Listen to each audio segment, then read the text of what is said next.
What's going on, YouTube? We're back with another MLS preview. Today we're talking about FC Cincinnati. This is a really fun team, and I'm really looking forward to seeing this team play as I have a few of these cards. So let's get into it. So just in case you're new, the red cards, the rare tier, are all designated players. So their salaries does not count against salary cap. The MLS is a salary cap league. So usually it's the best players. Some people don't.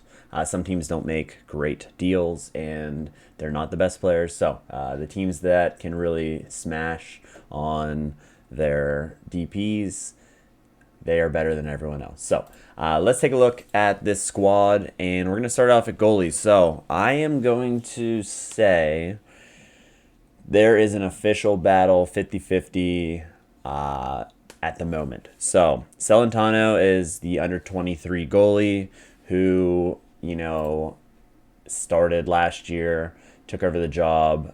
He's played every game since April the year before when he was on the bench.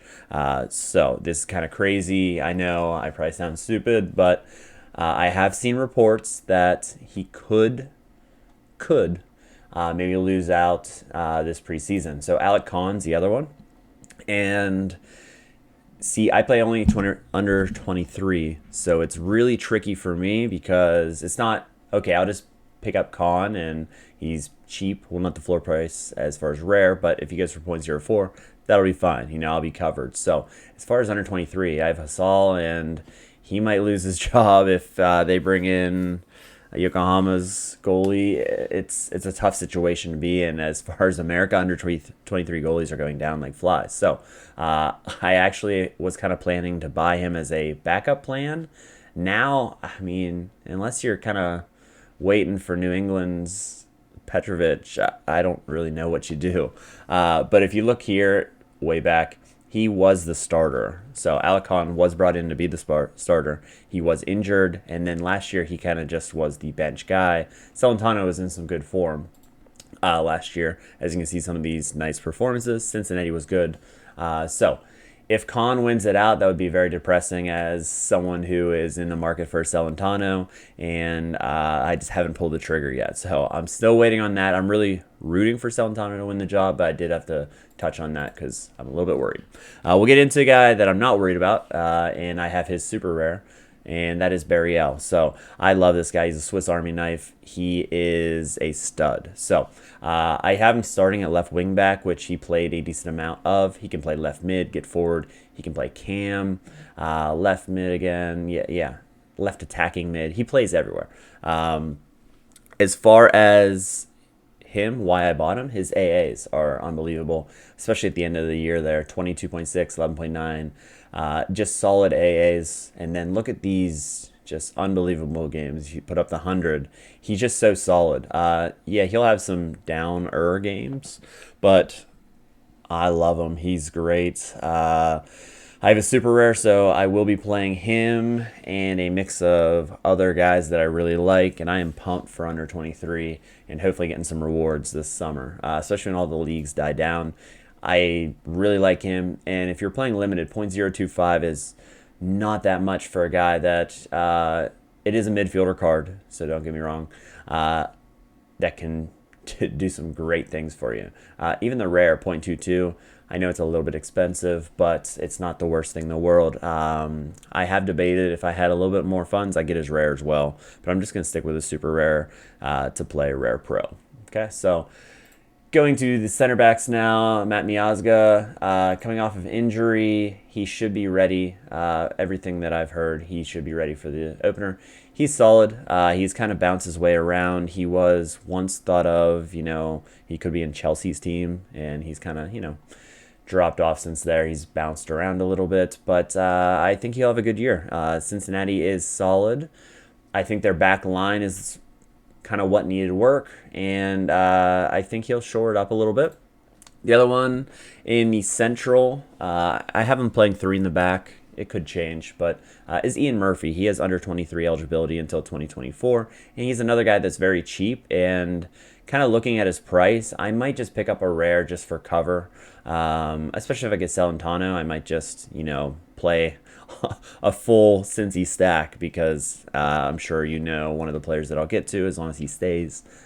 But that might seem crazy by looking at his scores because they are very bad, and it's probably right what the scores are. But in the right matchup, he can put up a really solid score. So let's just look at home. That doesn't help us out much, but he has the chance of putting up a good score at least. And who is it against? Toronto in a clean sheet. So he's not going to wow you, but just one that I wanted to touch on that, especially in capped mode, he might be a solid, just you throw him in there at 34 and you can kind of spend up everywhere else. And then the last right center back is Nick Haglund, and very cheap, $1.39, 30 years old. So he's kind of the same way. I'd say he's a little bit better scoring than Murphy as far as just consistent, but look down the stretch, he struggled. But against some good teams, they conceded a decent amount down the stretch as well. So that's the back line, and the right wing back is Powell, and he has some low scores here. He is just under $1. So again, you're really scraping here. He has a couple upside games, but not someone you want to really get into. All right, so let's take a look at what the midfield is. So Marco Angulo, he doesn't have a card. He's coming over from Independiente Valle. And the rest of the guys we'll talk about, and they are studs. So I'm excited about the rest of these guys. Obina Nwobodo is interesting just because he has a really high floor. So look at all these scores, and he doesn't really dip below, especially in this stretch, below those 50 marks. So if you look at his L15, it's 56, and if you're playing capped or something like that, that is a little bit tough to bear, but he's going to be very solid. If he can get a decisive here, a decisive there, it's really going to boost his score. He does have that upside. looking at his prices, 0.01 floor price, not terrible at the limited level. Can't justify spending that at the rare level, but the limited is kind of worth it, in my opinion. Pretty cheap, and another guy that you can get in there. As far as your lineup, I would rather have Barriel than him, and you can kind of play around with some of these stacks. This is a team that's definitely going to be worth a stack and some good matchups. Acosta, he's had rumors, so you got to watch the rumors with his contract ending at the end of the season. Here's the steep down here, but he's still going for around $60, and he is kind of the maestro of the team. If you look at these scores, if he stays, which, my thinking is they're not going to fire sale a team that has a legitimate chance to make a serious run. I know Philly has been a studly team the last couple years, and they're bringing pretty much everyone back right now. But Cincinnati almost had them in the playoffs. It was tight. Okay, they lost 1-0, but it was a really tight matchup, and I don't know. I really like the Cincinnati team. I'm a Philadelphia fan, so they scare me out of the East. And this guy, especially whenever he's on, man, he is a machine. He's just green scores all day. So Luciano Acosta, very worthy of being in that stack. He is that midfielder role. So some of the other guys that I talked about, I'd rather have him more than any of them. He is a little bit expensive, though, so that kind of makes it a little bit tougher to fit him in. Next guy is a guy that I'm praying doesn't move. I do have his rare, so it's Brenner.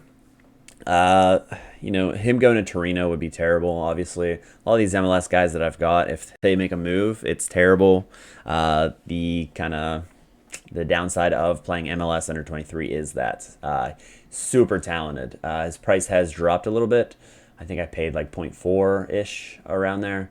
And his limited is 0.04. So he's definitely going down in price, but if he stays, we have like another week to just sweat out European transfers. So if he can stay, he has that upside. He's that 100 upside, 3 goals and assists.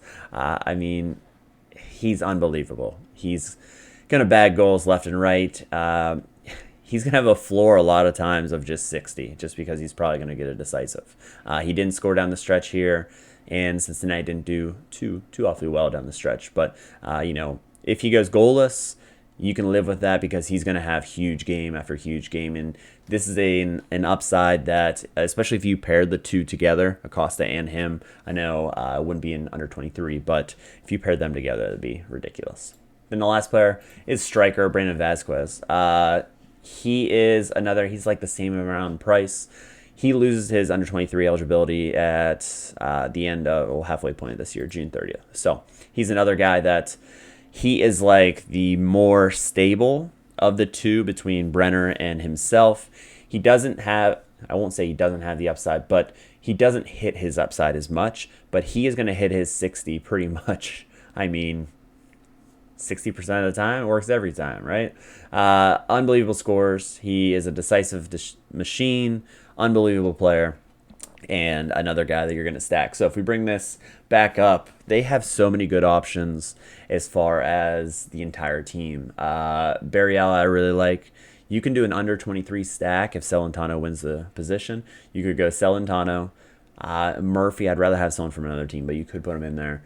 You could play Barrial, and then you can play both Brenner and Vasquez. I know it would be expensive, but that stack is ridiculous. And they are all going to go off in multiple games. So if you have that stack, they're going to win you cards. They're going to win you rewards. So FC Cincinnati is a team I'm really excited about. Hopefully you guys feel the same way, and we'll see you on the next video.